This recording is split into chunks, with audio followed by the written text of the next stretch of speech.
shit!" The final words the cup heard as it fell to the ground after sliding across my desk, having been hit by a careless and forgetful hand, specifically my hand.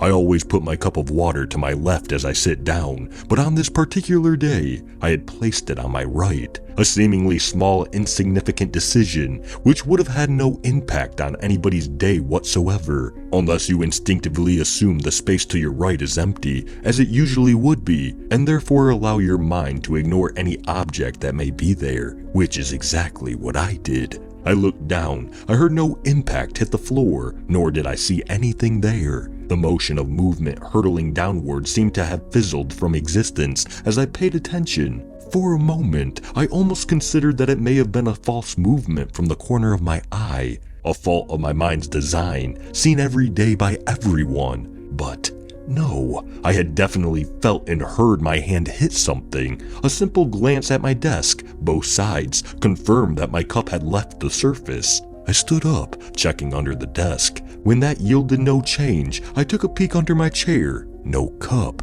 no puddle, nothing. A certain unease crept into my senses. It felt like trying to name a song and having the lyrics just on the tip of your tongue, or walking into a room and suddenly forgetting why you're there. I was holding this cup just a moment ago. I should be able to reach out and pick it back up. I know I should. Yet here, at my desk, teetering on the edge of unexplainable, my cup wasn't there. It was, then simply wasn't. What do you even do at that point? You know for a fact that you have spilt a drink all over the floor, yet you can't find it. Do you ignore it or hope it turns up eventually? You're prepared to clean it up, to pick up the broken shards of glass, yet your task is suddenly halted. For what reason? I kept looking wherever I could. The other side of the room? Sure, it could have somehow ended up here. Maybe. The dim lighting played tricks on me, momentarily thinking I had located the cup down the back of the sofa or underneath the table. Each time the relief was short-lived, as it only ever turned out to be shadows playing tricks on my mind. Why do we do that? Why do we find it so easy to mistake one thing for another when we are in a hurry to find it? No rogue splash of water, no shimmer of glass poking from the carpet. Had it slipped from the desk or reality? The cup never showed up. It never will. Neither will the one I dropped the next day or the next.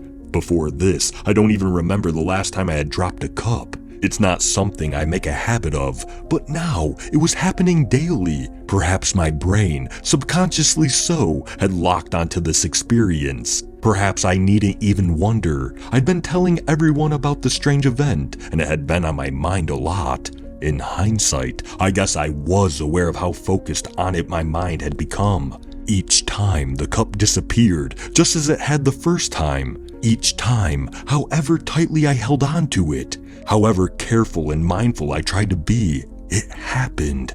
It fell to the floor, the same spot as before. It never hit. After that third time, I stopped bringing drinks to my desk. It seemed to be the only place that this would occur. It fixed the unease growing inside of my mind for a while.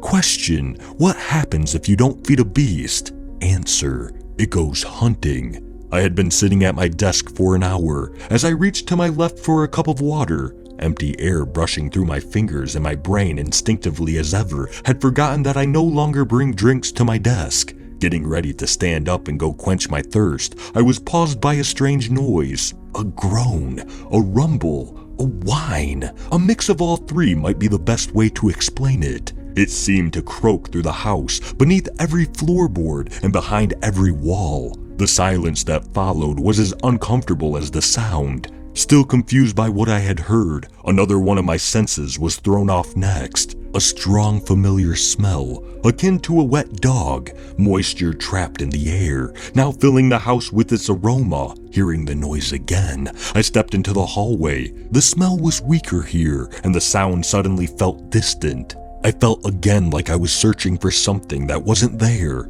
I almost considered that my mind was playing tricks on me, but I knew it had to be real. I knew it as well as I know my own name. Turning around, looking back at my desk, I saw it. It may have only been for a short moment, but I saw it. A hole in my floor where my feet had just stood. An opening to a void where I sit and work every single day. The groaning rumble, louder than ever, now accompanied by a rotting smell. I backed away as the world around me transformed. Thick tendrils grew up the walls, oozing a bronze sludge. The floor beneath me seemed to pulse and breathe, causing me to lose my balance. As I fell to the floor, I closed my eyes, trying to imagine myself anywhere else. Feeling liquid dripping onto me from the ceiling made this difficult to achieve. Had I caused this? Was my house alive, or was my floor an entrance to a realm beyond comprehension? Whatever the case, something wasn't happy that I stopped dropping cups of water. The sound of whining, now mixed with a heartbeat, thumps below the floor, and the gentle squelch of the walls coming to life. The air inside this place, which I could no longer describe as my house, seemed to move rhythmically back and forth, swaying one way and the next. My eyes still closed, I could feel hair growing on the floor beneath me, beginning to wrap itself around me, preventing me from moving. I screamed. My scream was all I could hear. I opened my eyes to find myself on my floor. The walls were clean, and the floor had stopped breathing. I went into the kitchen cupboard, and all of my cups were missing. I'm going to buy more after I move houses.